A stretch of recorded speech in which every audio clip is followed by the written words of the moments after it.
America और चीन के बीच तल्खी अब खतरनाक मोड़ ले चुकी है। इसका उदाहरण अमेरिकी विदेश मंत्री माइक पोम्पियो का बयान माना जा रहा है। पोम्पियो ने ऐलान किया है कि अमेरिका एशिया में अपनी फौज को बढ़ाने की तैयारी कर रहा है। जानकारों का कहना है कि चीन की एशिया में बढ़ती दादागिरी के खिलाफ ये अमेरिका का कड़ा रुख है। पोम्पियो ने चीन के आक्रामक रवैये की जबरदस्त आलोचना की है। उन्होंने कहा कि हम भारत और अपने मित्र देशों को चीन से खतरे को देखते हुए सैनिकों की तैनाती की समीक्षा कर रहे हैं। पोम्पियो ने चीन को सीधे तौर पर चेतावनी दी है। उन्होंने कहा कि जरूरत पड़ी तो अमेरिकी सेना चीन की पीपुल्स लिबरेशन आर्मी यानी PLA से मुकाबला करने को भी तैयार है। वहीं जब चीन की ओर से भारत पर कोई खतरा आता है तो ये सवाल आम हो जाता है, क्या मौका पड़ने पर अमेरिका भारत के साथ खड़ा होगा?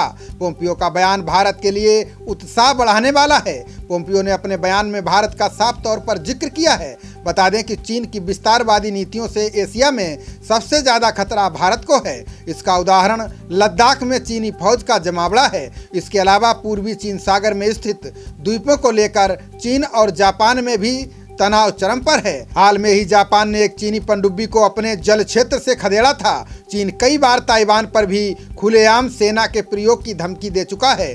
इन दिनों चीनी फाइटर जेट्स ने भी कई बार ताइवान के हवाई क्षेत्र का उल्लंघन किया है। वहीं चीन का फिलीपींस, मलेशिया, इंडोनेशिया के साथ भी विवाद है। यूरोप से अमेरिका अपनी सेना हटाकर एशिया में तैनात करेगा। इसकी शुरुआत जर्मनी से होगी। अमेरिका जर्मनी में तैनात 52,000 अमेरिकी सैनिकों में से 9500 सैनिकों को एशिया में तैनात करेगा।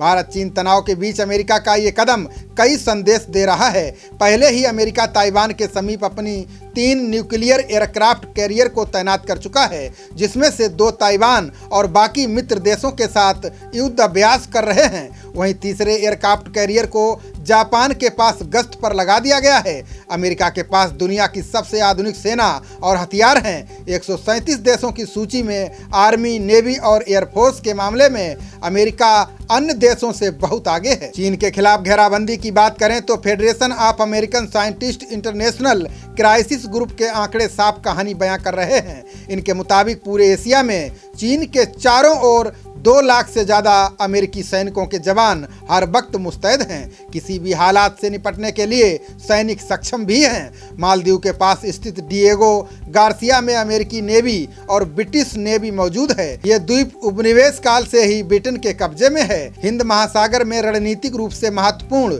इस लोकेशन से चीनी नौसेना की हर एक मूवमेंट पर नजर रखी जा सकती है।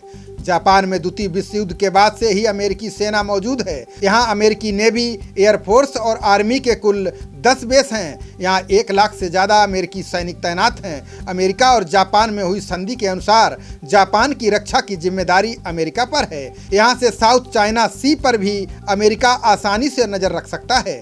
वहीं गुआम से भी अमेरिका अन्य देशों पर नजर रख सकता है। प्रशांत महासागर में स्थित छोटे से द्वीप गुआम पर अमेरिकी सेना की महत्वपूर्ण मौजूदगी है। इस द्वीप से चीन और उत्तर कोरिया की हरकतों पर नजर रख सकता है और उन्हें मुंहतोड़ जवाब भी दे सकता है। यहाँ 5,000 अमेरिकी सैनिकों की तैनाती है। उत्तर कोरिया के कोप से बचाने के लिए दक्षिण कोरिया में अमेरिकी सेना तैनात है। इसमें आर्मी, एयरफोर्स, मरीन कॉर्प और US नेवी के जवान शामिल हैं। चीन के नजदीक फिलीपींस में भी अमेरिकी सेना का बेस मौजूद है। फिलीपींस के राष्ट्रपति ने अमेरिका के साथ एग्रीमेंट को आगे बढ़ाने का फैसला किया है। वहीं ताइवान में अमेरिकी सेना का कोई स्थायी बेस नहीं है।